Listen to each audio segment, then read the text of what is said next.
হঠাৎ কর্তামশাই বাড়িতে পমফ্রেট মাছ নিয়ে এসে হাজির। ঝটপট কিছু একটা তাকে বানিয়ে দিতে হবে। তো পমফ্রেট মাছগুলোকে ধুয়ে ভালো করে জল ঝরিয়ে নিয়েছি, আর পমফ্রেট মাছের মাঝখানগুলোতে একটু আমি চিল লাগিয়ে দিয়েছি।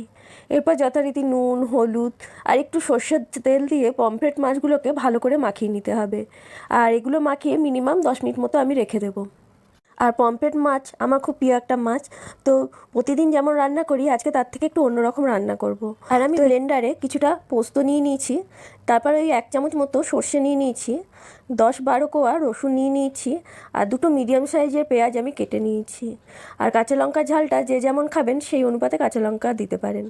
তো এটার আমি একটা মিহি পেস্ট আমি বানিয়ে নেব।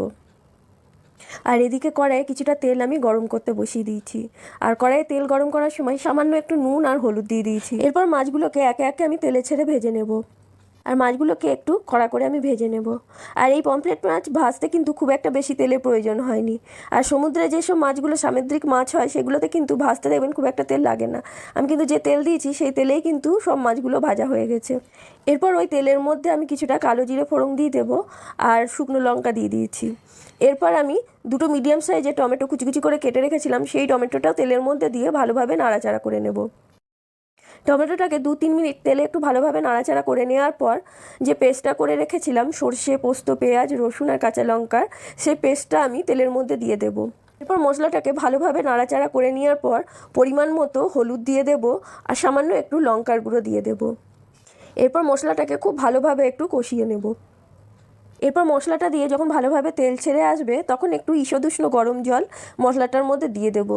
আর এই মাছের গ্রেভিটা খুব একটা বেশি পাতলা করব না, একদম গা মাখা রান্নাটা হবে। এরপর আমি এটাকে 15 মিনিট মতো ঢেকে রেখেছিলাম। প্রথমে নুন দিতে ভুলে গেছিলাম, ওই জন্য শেষের দিকে আমি একটু নুন দিয়ে দিলাম স্বাদ মতো, আর সামান্য একটু চিনি দিয়ে দিলাম। এরপর মশলাটাকে ভালোভাবে কষিয়ে নিয়ে সামান্য একটু ধনেপাতা দিয়ে দেবো। আর ধনেপাতাটা অপশনাল, ভালো লাগলে দেবেন, আর না ভালো লাগলে দেওয়ার দরকার নাই। আর কয়েকটা চেরা কাঁচা লঙ্কা ঝোলের মধ্যে দিয়ে এটাকে একটু নাড়াচাড়া করে নেব।